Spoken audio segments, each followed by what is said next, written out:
nord de Paris.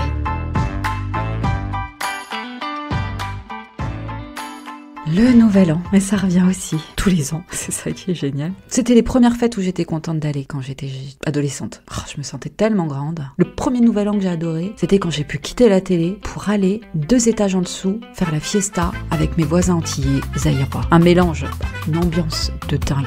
Et là je me suis dit, oh punaise, j'aurais adoré être noire. Eux, ils savent faire la fête, ils se marrent tout le temps, ils ont même pas besoin de boire pour se marrer, et ils dansent comme des dieux. Et nous, 2 étages au-dessus, mais qu'est-ce qu'on se fait suer à nos nouvel an. Et véridique, je me suis rendu compte que c'était vraiment le cas lorsque je suis devenue adulte et que j'ai organisé moi-même des nouvel an.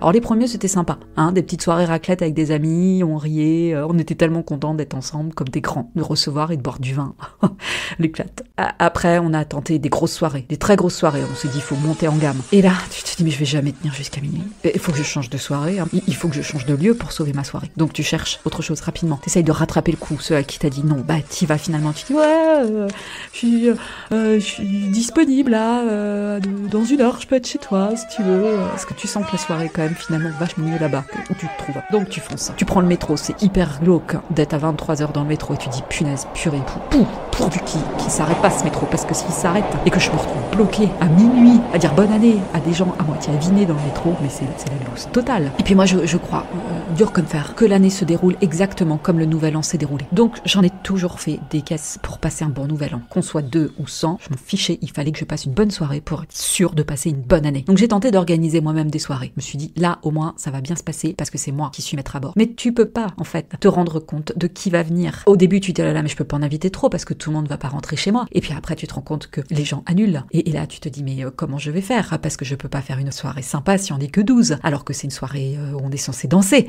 Donc ça va être repas à table. Ouais, mais repas à table non, j'ai pas envie, j'ai envie qu'on danse. Donc bon bah c'est pas grave, je vais inviter un petit peu tous les gens que je connais où je suis sûre qu'ils ont pas d'invitation en fait parce que c'est pas le genre de personne que t'invites au nouvel an. Donc tu récupères tous les chats errants de ton répertoire pour remplir ta soirée. Et là tu pries pour que ça se passe bien, pour qu'il y ait une ambiance vraiment sympa. Et ça tu le fais 2-3 ans et tu te rends compte très vite que c'est pas du tout un beau calcul, qu'il vaut mieux aller à une soirée loose qui se passe en dehors de chez toi, parce qu'au moins tu sais quand tu peux partir, alors que là tu peux pas maîtriser. Et puis après t'arrêtes carrément de le fêter, parce qu'après 20 nouvel an, 20 nouveaux ans, peut-être que ça se dit comme ça du coup, c'est bizarre mais bon pourquoi pas. Bon, 20 réveillons pourris, tu te dis j'arrête, je reste à la maison. Surtout quand tu te trouves un chéri avec qui t'es vraiment bien, tu te dis c'est bien, les nouvel an que tous les deux, au coin du feu. Et ouais, c'est vachement bien. Moi je vous le conseille, ça c'est super. On est là pour personne, on s'en fout de recevoir des messages de bonne année, on s'en fout d'en envoyer, on s'en fout qu'il soit minuit ou pas. Si on est trop fatigué, on va se coucher, on n'est pas obligé de se forcer en train de se dire mais je tiendrai jamais jusqu'à minuit, il est que 22h27 et j'ai déjà bu 4 verres. Si je bois autant jusqu'à minuit, je vais être complètement bourré et je serai incapable de rentrer chez moi. Là t'es chez toi déjà, et puis si t'es à moitié,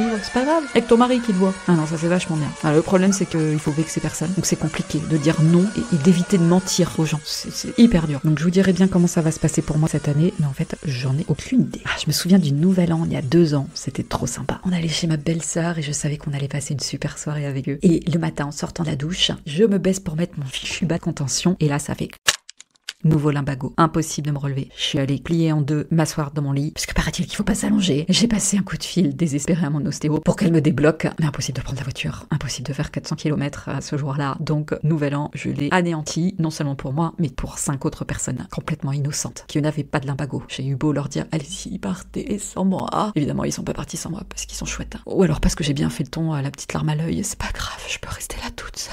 Et ce qui est génial, c'est que comme on n'a pas pu aller les voir, eux, ils sont venus nous voir. Et j'ai passé un nouvel an à moitié foireux au fond de mon lit à pas pouvoir bouger, mais j'avais des gens autour de moi. C'était la chanson d'Aznavour, vous savez. Ils sont venus, ils sont tous là, venus du sud de l'Italie. Bon là c'était pas Elle va mourir la maman, c'était un peu plus levé la tata. C'était trop mignon. J'ai eu plein de câlins et ils ont allumé un petit feu. Et même si j'ai pas pu danser cette année-là, c'était un excellent nouvel an. Et le nouvel an l'année dernière, comment dire, mitigé. Des amis qu'on aime, on se dit que ça va bien se passer. Et puis vous réalisez que toutes les autres femmes présentes à cette soirée ont la moitié de votre âge. Et oui, parce que vos amis ont 50 ans et qu'ils ont décidé de refaire leur vie avec des femmes qui ont la moitié de cet âge-là. Donc vous êtes la vieille peau du groupe. Et là, c'est vachement dur à vivre, en fait. On se dit, oh là là, si je m'étais prise très très tôt, à la vingtaine, j'aurais pu être ta mère.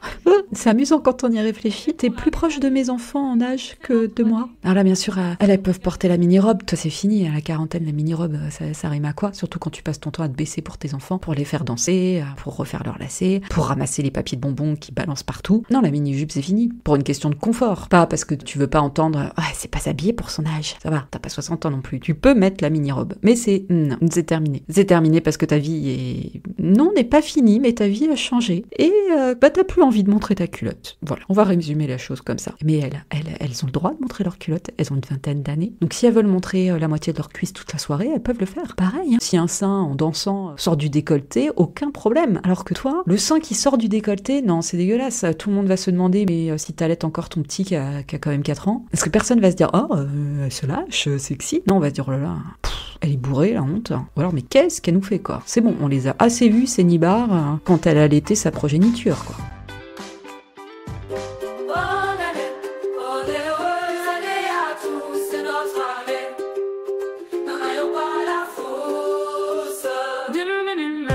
À 1 heure de Paris, le podcast.